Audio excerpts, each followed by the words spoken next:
வணக்கம் நண்பர்களே. நாடாளுமன்ற தேர்தல் நெருங்கிக்கிட்டு இருக்கு. அனைத்து கட்சிகளும் தேர்தல் வியூகங்கள், தொகுதி பங்கீடு, பேச்சுவார்த்தை, இப்படி எல்லா கட்சிகளும் ஈடுபட்டு கொண்டிருக்கக்கூடிய இந்த சூழலில் வருகிற நாடாளுமன்ற தேர்தலில் யார் யாருடன் கூட்டணி வைப்பார்கள் அப்படின்னு பரபரப்பான செய்தி அரசியலில் பேசப்பட்டு கொண்டிருக்கக்கூடிய இந்த சூழலில் தற்போது அண்மை செய்தியாக பிரேமலதா விஜயகாந்த் அவர்கள் ஒரு விளக்கத்தை சொல்லியிருக்கிறாங்க. அதிமுக, திமுக, பாஜக இந்த மூன்று கட்சிகளும் கூட்டணி குறித்து பேச்சுவார்த்தையில் எங்களை அழைத்தால் நாங்கள் பேசுவதற்கு தயாராக இருக்கிறோம். ஏன்னா கூட்டணி தலைமையேற்று செய்கிறவங்க தானே எங்களை கூப்பிடணும். எங்களுக்கு அழைப்பு விடுத்தா தானே நாங்கள் பேச்சுவார்த்தையில் நாங்கள் எங்கள் சார்பாக யாரையாவது அனுப்பி வைக்க முடியும் அப்படின்ற ஒரு நிலைப்பாடு இருக்குது.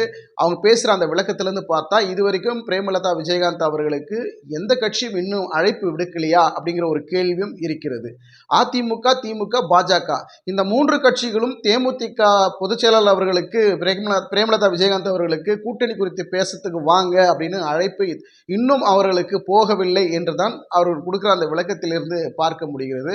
காரணம் என்னன்னா, தலைமையேற்று கூட்டணியை தலைமையேற்று செய்கிறவங்க தானே எங்களுக்கு அழைப்பு கொடுக்கணும். அப்படி அழைப்பு கொடுத்தா நாங்கள் பேசுறதுக்கு தயாராக இருக்கிறோம் அப்படின்னு திட்டவட்டமாக சொல்கிறாங்க. அதே நேரத்தில் அந்த 14+1 மக்களவை தொகுதி 14ம் மாநிலங்களவை சீட்டு 1ம் இந்த திட்டத்தில் அவங்க தெளிவாக இருக்கிறாங்க.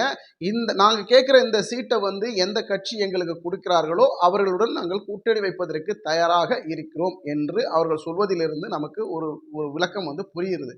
அதே நேரத்தில் பார்த்தீங்கன்னா, தேமுதிக கட்சியினுடைய தலைவர் விஜயகாந்த் அவர்கள் இருக்கிற பொழுது அவர்கள் அடிக்கடி கூட்டங்களில் என்ன சொல்லுவார் அப்படின்னா, பொதுக்கூட்டங்கள்லையும், செயற்குழு கூட்டங்கள்லையும், மாவட்ட செயலாளர்கள் கூட்டங்கள்லையும் அவர் சொல்வது ஒரே ஒரு கருத்து தான், மக்களுடன் கூட்டணி, ஆண்டவனுடன் கூட்டணி அப்படின்னுவார். ஸோ இப்போ என்ன நடக்குதுன்னா, தேமுதிக கட்சியினுடைய பொதுச் செயலாளர் பிரேமலதா விஜயகாந்த் அவர்கள் என்ன சொல்கிறாங்க இந்த செய்தியாளர் மத்தியில் நம்மளால் எப்படி புரிஞ்சிக்க முடியுதுன்னா, திமுக, அதிமுக, பாஜக இந்த மூன்று கட்சிகளும் கூட்டணியை தலைமையேற்று நடத்தக்கூடிய சூழல் இருக்கிறாங்க. அவர்கள் கூட்டணி குறித்து பேச்சுவார்த்தையை எங்களுக்கு அழைத்தால் நாங்கள் பேசுகிறோம் அப்படின்றாங்க. அப்படின்னா என்னன்னா, இந்த மூன்று கட்சிகள் யார் கூப்பிட்டாலும், யார் இத்தனை நீங்கள் கேட்குற சீட்டு கொடுத்தாலும் அவர்கள் இணைந்து விடுவார்களா அப்படிங்கிற ஒரு கேள்வியும் இங்கே வைக்கப்படுகிறது.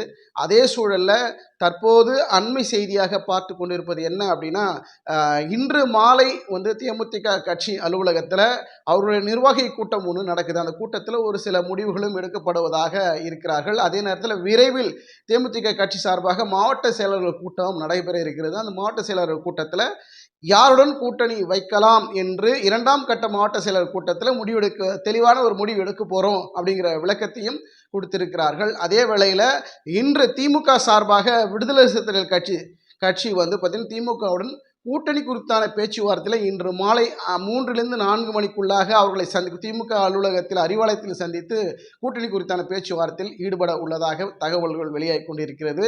நாடாளுமன்ற தேர்தலில் தேமுதிக ஒரு தெளிவான ஒரு ஸ்டாண்டை இப்போது எடுத்திருக்கிறாங்க. அதாவது என்னன்னா, யாருடன் கூட்டணிங்கிறது அதிமுகவா, திமுகவா, பாஜகவாங்கிற தெளிவான முடிவு இல்லை. ஆனால் இந்த மூன்று கட்சிகளுமே நாங்கள் கேட்குற சீட்டு கொடுத்தாங்கன்னா அவர்களுடன் கூட்டணி வைக்க தயார் அப்படின்னு தான் பிரேமலதா விஜயகாந்த் அவர்கள் சொல்வதிலிருந்து நம்மளால் புரிந்து கொள்ள முடிகிறது. இவர்களுக்கு தேமுதிக கட்சியினுடைய பொதுச்செயலாளர் பிரேமலதா விஜயகாந்த் அவர்கள் 14+1 அந்த சீட்டை கேட்குறாங்க இல்லையா, அந்த சீட்டு எந்த கட்சி கொடுக்கிறார்களோ அவர்களுடன் தான் கூட்டணி என்பது தெல்ல தெளிவாக தெரிகிறது. பொறுத்திருந்து பார்ப்போம். தேமுதிக அதிமுகவுடனா, பாஜகவுடனா, திமுகவுடனா எந்த கட்சியுடன் தேமுதிக கூட்டணி வைத்தால் தேமுதிகவிற்கு வெற்றி வாகை சூட வாய்ப்பு இருக்கும் என்ற கருத்தை இந்த வீடியோ பார்த்து கொண்டிருக்கும் நீங்கள் உங்கள் கருத்துக்களை பகிர்ந்து கொள்ளுங்கள். நன்றி, வணக்கம்.